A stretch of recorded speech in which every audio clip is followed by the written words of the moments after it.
Notre école Bhakti présente le livre de Krishna, chapitre 15. La mise à mort de Dhenukasura.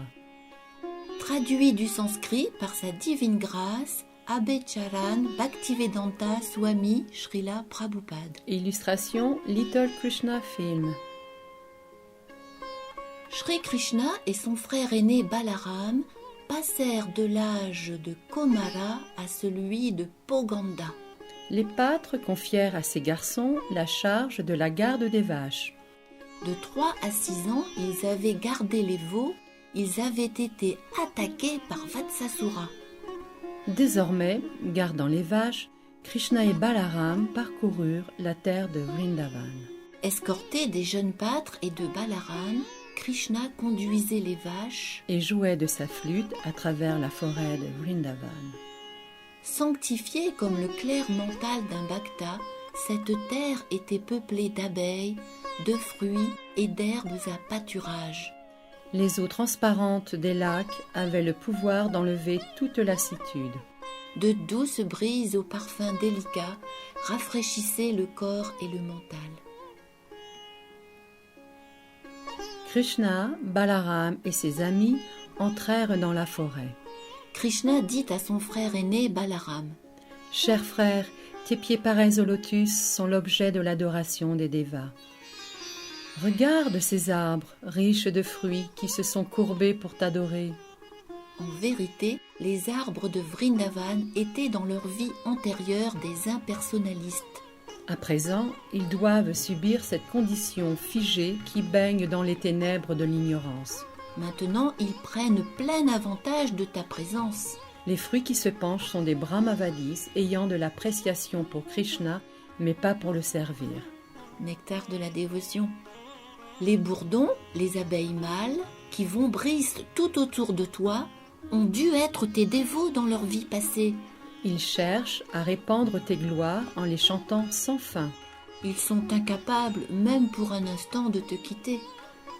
Cher frère, tu es Dieu le suprême, l'objet ultime d'adoration.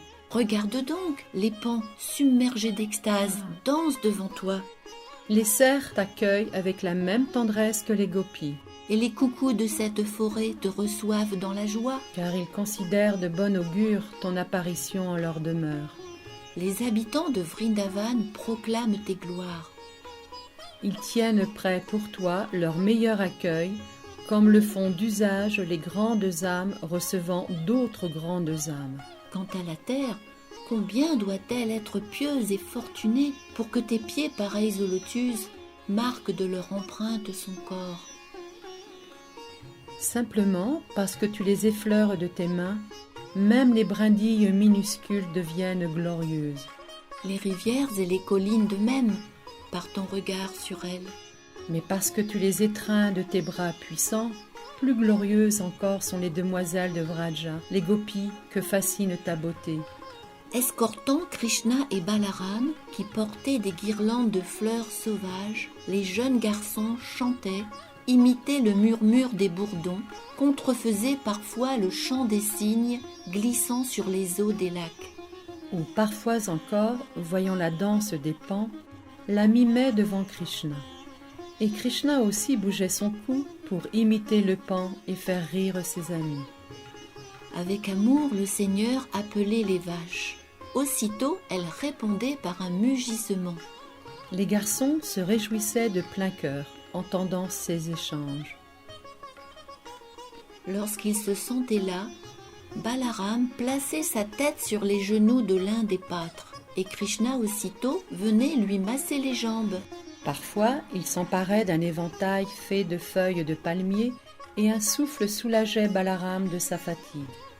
D'autres garçons dansaient, chantaient ou luttaient ensemble. Krishna les rejoignait sans tarder. Tenant leurs mains, heureux de se trouver en leur compagnie, ils riaient et faisaient l'éloge de leur jeu.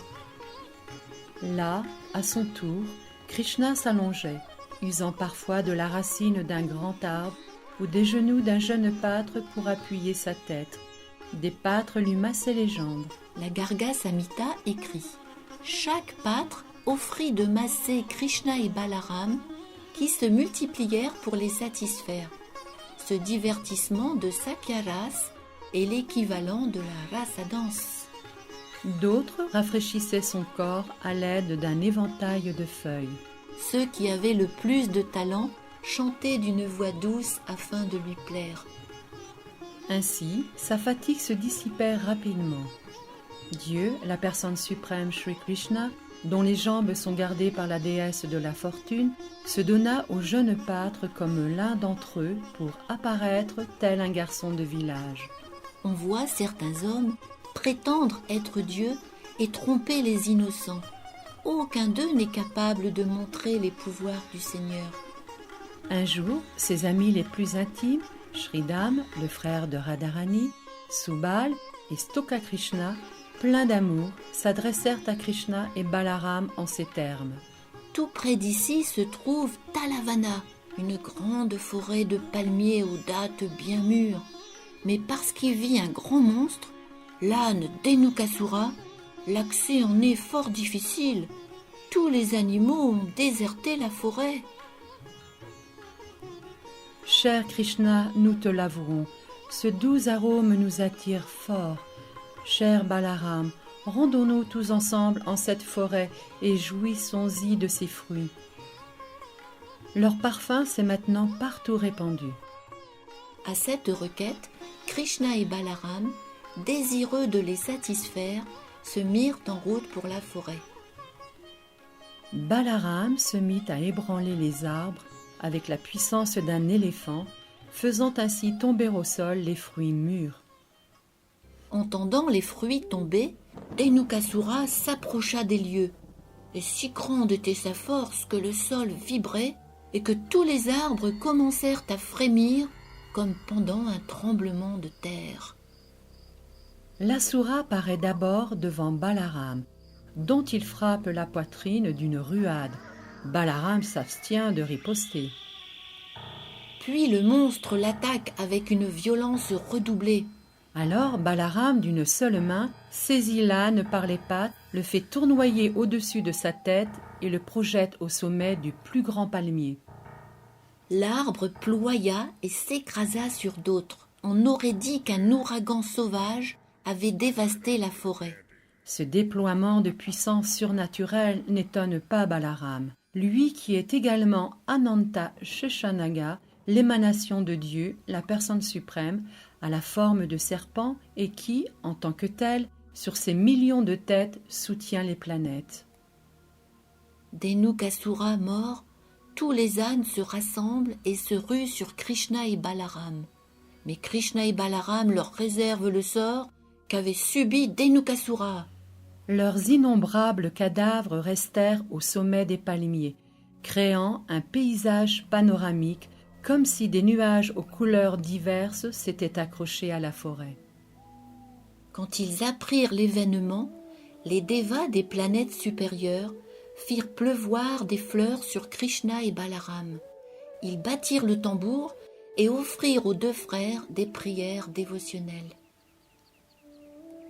Quelque chose après la mise à mort de Dhenukasura, les villageois et les animaux se rendirent dans la forêt de Talavana pour en cueillir les fruits. Celui qui écoute ces divertissements sublimes de Krishna et Balaram amassera les récompenses dues aux actes pieux.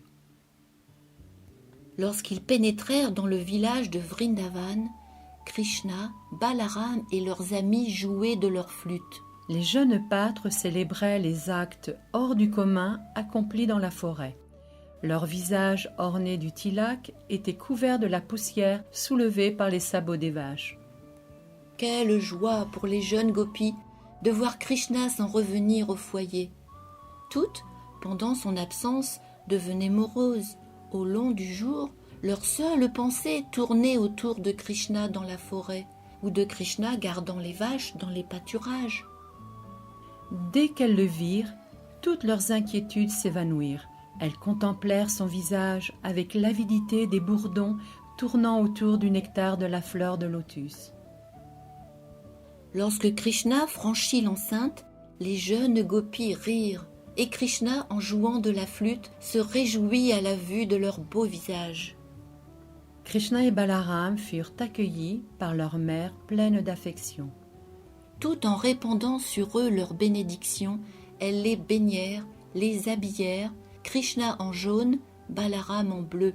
Soulagés des fatigues de leur journée de travail dans les pâturages, ils paraissaient rafraîchis et fort beaux. Leurs mères leur présentèrent des mets délicieux. Le repas achevé, elles les firent gentiment asseoir sur un lit bien propre et entonnèrent divers chants à la gloire de leurs actions.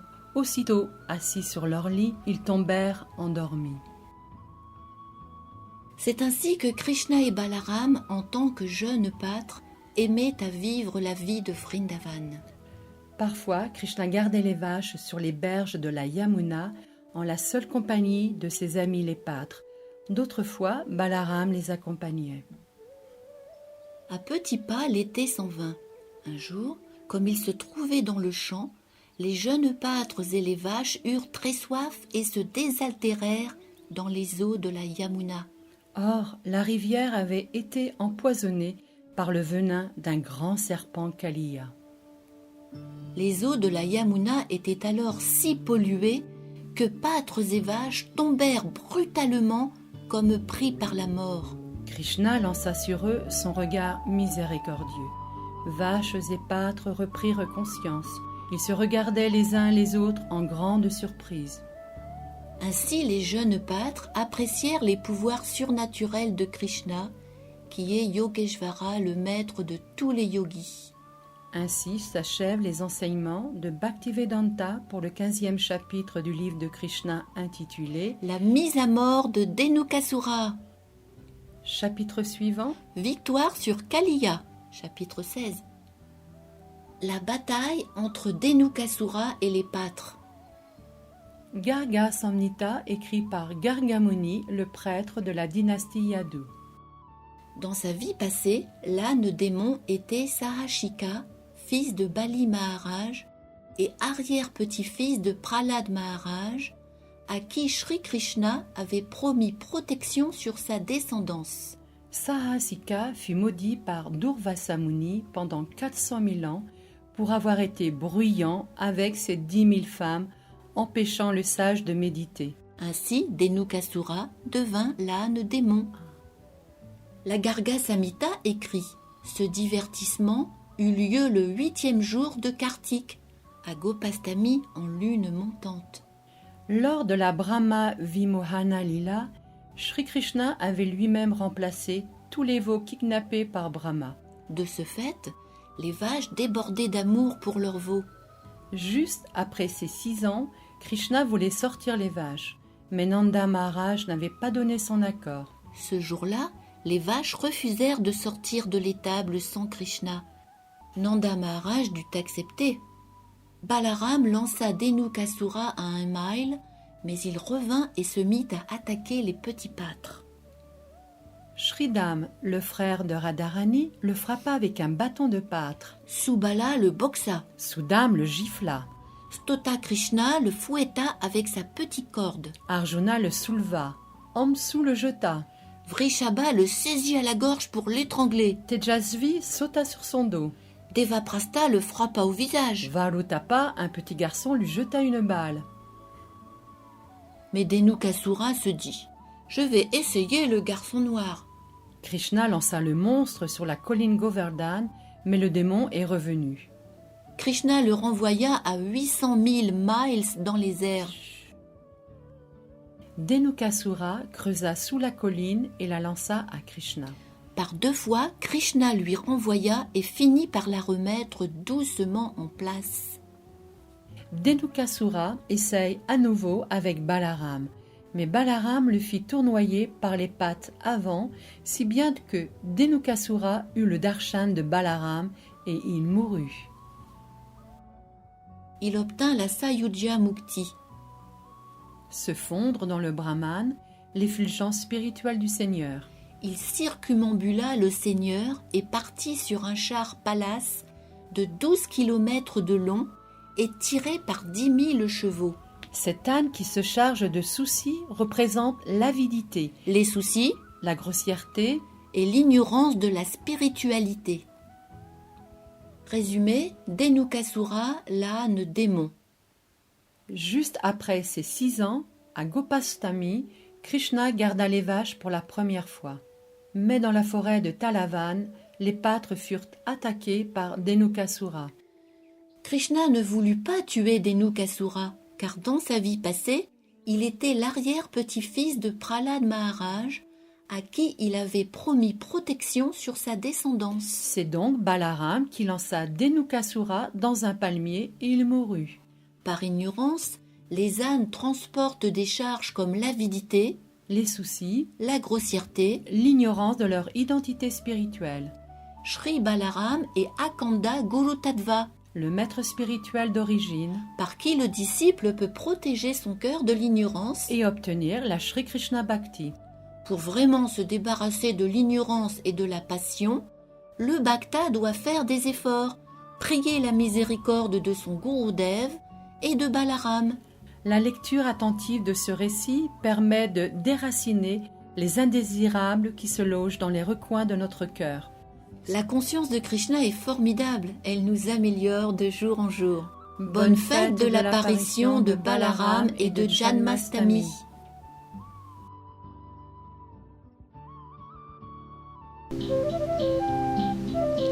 Balaram, tu es fort et tu es beau, car tu es le frère de Dieu. Tu as le teint clair comme la lune et tu portes un bel habit bleu. Balaram, Sankarshan, Aladar, Baladev. Balaram, tu détruis les asuras, car tu es un kshatriya.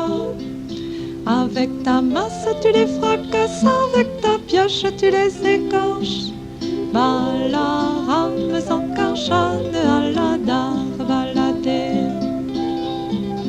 Balaram, la Yamuna te craint parfois quand la colère monte en toi. Elle t'implore de lui pardonner, se soumet à ta volonté.